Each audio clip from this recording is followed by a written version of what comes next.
All right, let's go. First of all, let's talk about the term transmitter, because it has more than one definition. In the telecommunications world, a transmitter is a device that produces radio waves radiating from an antenna. In the world of process control, a transmitter is a device that converts the signal produced by a sensor into a standard instrumentation signal representing a process variable being measured and controlled.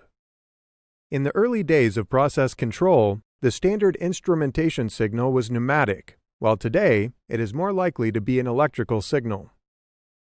The standard pneumatic signal is 3 to 15 psi.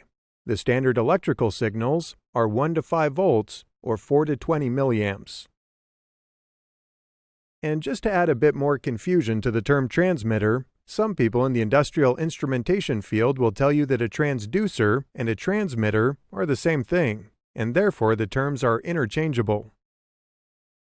As mentioned earlier, the electrical transmitter output signal is usually a range of voltage, 1 to 5 volts, or current, 4 to 20 milliamps. In process control, it is understood and goes without saying that the transmitter output range represents the 0 to 100% of the sensed physical variable. For example, the transmitter would produce an output current range of 4 to 20 milliamps for a measured temperature range of 0 to 150 degrees Fahrenheit, 0 to 100%. We've talked a lot about the transmitter and the sensor. Let's have a look at where the transmitter fits into a process control loop. As already stated, the transmitter converts the signal from the sensor to the process variable, or PV signal, which represents the physical measured variable. The controller is the device that looks at the difference between the process variable, or PV, and the set point, or SP. The controller then determines what action to take place and generates an output signal that is a function of the result of this comparison. Controllers are either a DCS or a PLC in process control today. The final actuator is the device, such as a valve, that exerts a direct influence on the process as directed by the controller.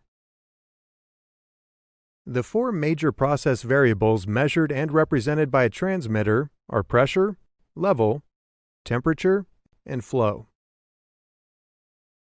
Transmitters are also used in industry to measure other variables such as position and speed, and chemical properties such as pH and conductivity.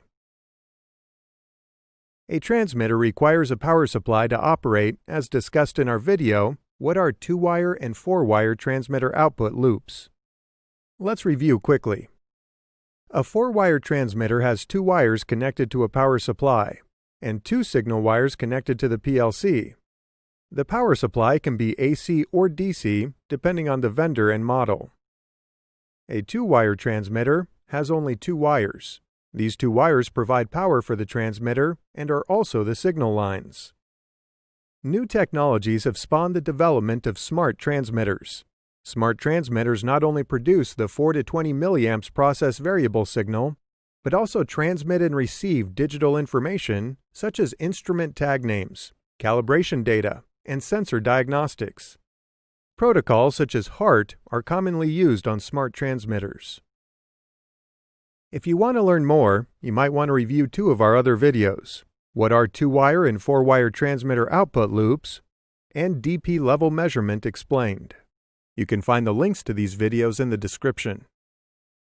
Okay, let's review. In the telecommunications world, a transmitter is a device that produces radio waves radiating from an antenna. A transmitter in process control is a device that converts the signal produced by a sensor into a standard instrumentation signal representing a process variable being measured and controlled. The transmitter standard pneumatic signal is 3 to 15 psi. In instrumentation, the terms transducer and transmitter are quite often used to name the same device. The 4 major variables measured and represented by a transmitter are pressure, level, temperature, and flow. Instrumentation transmitters can be connected in a 4-wire,